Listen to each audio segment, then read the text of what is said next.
Reform or revolution? It appears we're getting closer to the point in history where we, the American public, will be forced to make a choice between the two. Let's take a moment to reflect on what makes reform and revolution different. For me, the hardest thing about attaining class consciousness was giving up on elections. It has taken me about 47 years to get here.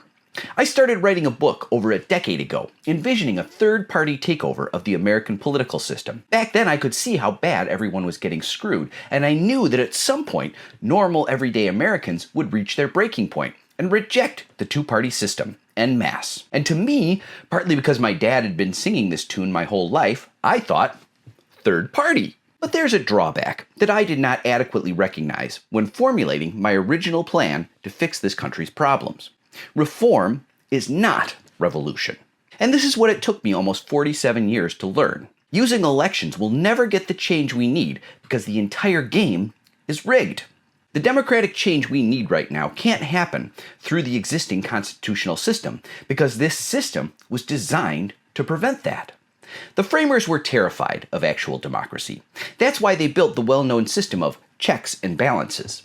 The American constitutional system is designed to check the will of the public, with the Senate, the courts, and the president, all able to veto the will of the people. The House of Representatives is supposed to reflect the public will, but they are mostly sold to the highest bidder. If reform were your goal, you could form a party and win huge influence in the House of Representatives. Who knows? Maybe even win a majority in the House. But the Senate would take a long time to break into. By design, the Senate would also say no to anything that threatens the existing power arrangement. The president would veto anything that threatens the existing power arrangement. The courts, the Supreme Court especially, would strike down any laws that got passed if they threatened the existing power arrangement. In the period this was happening, the owning class would have a chance to organize a counterattack. The American constitutional system is designed to check the power of the public. No matter how organized we get, no matter how many elections are won, the system is designed to withstand these challenges. The American constitutional system is designed to slow down public challenges to its power and stop them. Reform works within a system designed to benefit the owning class.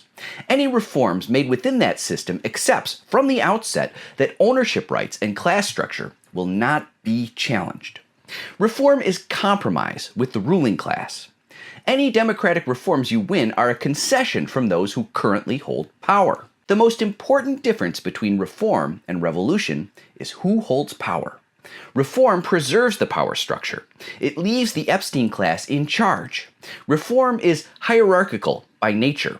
The essence of reform is that the rich preserve their ownership of the nation's productive capacity. Revolution flips that script.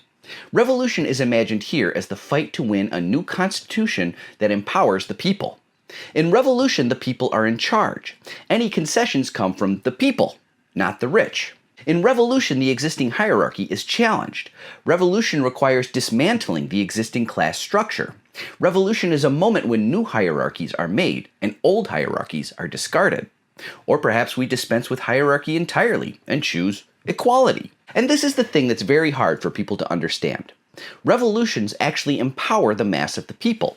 Revolutions happen, and after that, material conditions drastically improve for the public, the mass of the people. Literacy rates, lifespans, access to healthcare, food, and housing all go up. Since China's revolution, 800 to 900 million people have been pulled out of poverty. Since Cuba's revolution, even the most humble workers have access to world-class medical care, less so under the current embargo. These were communist revolutions, right? If you can see past anti-communist propaganda, you'll find out that material conditions improve for the working class after a true revolution. This is because what's won with revolution cannot be won with reform. Revolution changes who's in charge. Revolution upsets the existing class structure and flips it on its head. This is why communism is the opposite of capitalism. Capitalism requires capitalists, billionaires, an Epstein class. Communism is when capitalist ownership of the means of production is replaced with public ownership. Quick note, this does not mean I'm advocating for state capitalism. Reform leaves the landlord class in place. Reform says lower taxes and better treatment for the working class. For now.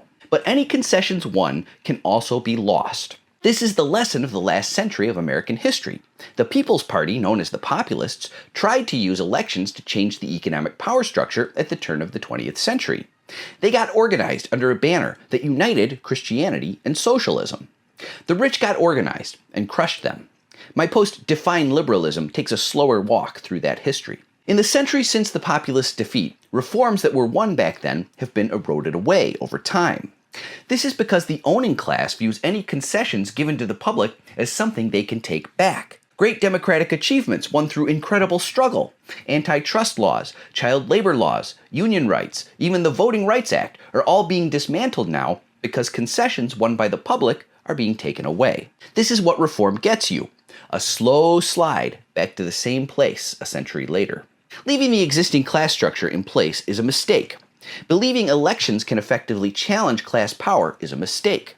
This is the difference between reform and revolution. If you want substantial change that endures, you need to become a revolutionary. And don't forget that the Declaration of Independence, we're about to celebrate its 250th anniversary, gives us permission. Quoth the Declaration, "Governments are instituted among men, deriving their just powers from the consent of the governed.